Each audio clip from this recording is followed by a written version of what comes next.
বৃষ্টি কমার পাশাপাশি পানি নামতে শুরু করায় বন্যা পরিস্থিতির উন্নতি হয়েছে চট্টগ্রামের ফটিকছড়ি, মিরসরাই এবং হাটহাজারী উপজেলার। তবে বন্যার পানি নামার সাথে সাথেই ফুটে উঠছে ক্ষয়ক্ষতির চিত্র। বাড়িঘর, রাস্তাঘাট, ব্রিজ, কালভার্ট, নদীর বাঁধ, শিক্ষা প্রতিষ্ঠান সবখানেই ক্ষতের চিহ্ন স্পষ্ট। এবারের বন্যায় শুধু চট্টগ্রামেই ক্ষতিগ্রস্ত হয়েছে প্রায় ৩.৫ লাখ মানুষ, আর পানিতে ডুবে এবং বিদ্যুৎ পৃষ্ঠ হয়ে মারা গেছেন ৫ জন। চট্টগ্রাম থেকে আরও জানাচ্ছেন সৈয়দ তামিম মাহমুদ। বন্যার পানি ভাসিয়ে নিয়েছে ঘরবাড়ি, জনপদ, আর এতে ভিটেমাটি হারিয়ে নিঃস্ব হুসনে আরার মতো আরও লাখো মানুষ। সব হারিয়ে যেন কথা বলার শক্তিটুকুও হারিয়ে ফেলেছেন তিনি। এখন পরিবার নিয়ে খোলা আকাশের নিচেই তার বাস। তাদের পানি চলে এসে অরাই ইন্দি নিচে যে ইন্দি পানি চলে এসে তারা কোনো কাম করে নোহারি বেইন নালা নোহারি গেই বেইন। এখানে আমরা ঘর পর্যন্ত দেখতে পাই না, হঠাৎ মানে দেখতে দেখতে পানি মানে এক গলা পর্যন্ত পানি গেছে। আমার এই ঘরের সম্বন্ধে আপনারা দেখতে পারেন এখানে কতটুকু পানি ঘরে আছে, এখানে সব জায়গাতে।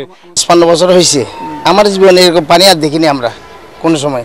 ৯১ দেখছিলাম আরো কম ছিল, এতটুকু ক্ষতিগ্রস্ত হয় নাই। এখন অনেক ক্ষতিগ্রস্ত হয়েছে, একতলা যেগুলো ভবন আছে, বাড়ি আছে, সব ডুবে গেছে। প্রাণহানির পাশাপাশি সড়কেরও ব্যাপক ক্ষয়ক্ষতি হয়েছে ফটিকছড়ি, রাউজান, মিরসরাইয়ের প্রত্যন্ত এলাকায়। পানি নামতেই ফুটে উঠেছে সেই সব ক্ষতচিহ্ন। এসবের পাশাপাশি নতুন করে দেখা দিয়েছে বিশুদ্ধ পানির অভাব আর পানিবাহিত নানা রোগ। তবে দুর্যোগ পরবর্তী সময়ে পুনর্বাসন ও স্বাস্থ্যসেবা নিশ্চিতে সরকারি সেবা সংস্থার পাশাপাশি কাজ করছে বিভিন্ন বেসরকারি এনজিও ও সামাজিক প্রতিষ্ঠান। পানির সংকটটা কিন্তু এখনো আছে। আমরা পানি বিশুদ্ধকরণ ট্যাবলেটও দিচ্ছি এবং কিভাবে খাবে সেটারও আমরা বলে দিচ্ছি। এবং আরেকটা জিনিস হচ্ছে আমরা ফটিকছড়ির হালদার পাড়ে যেগুলো দেখলাম অনেকগুলো ঘর ভেঙে গেছে। দুর্যোগ অবস্থায় বলবো যারা বিত্তশালী আছে তাদেরকে, তাদের যারা গড় দুয়ার গরিব মানুষ যারা পড়ে আছে এভাবে তাদের মানে একটু সহায়তা করার জন্য, এগিয়ে আসার জন্য।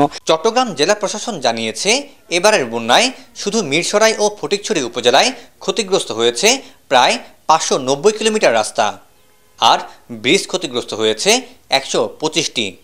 অন্যদিকে ৭ উপজেলায় ক্ষতি হয়েছে ১,৫৩,১০৩ হেক্টর জমির আউশ ও আমন ধান এবং গ্রীষ্মকালীন সবজি।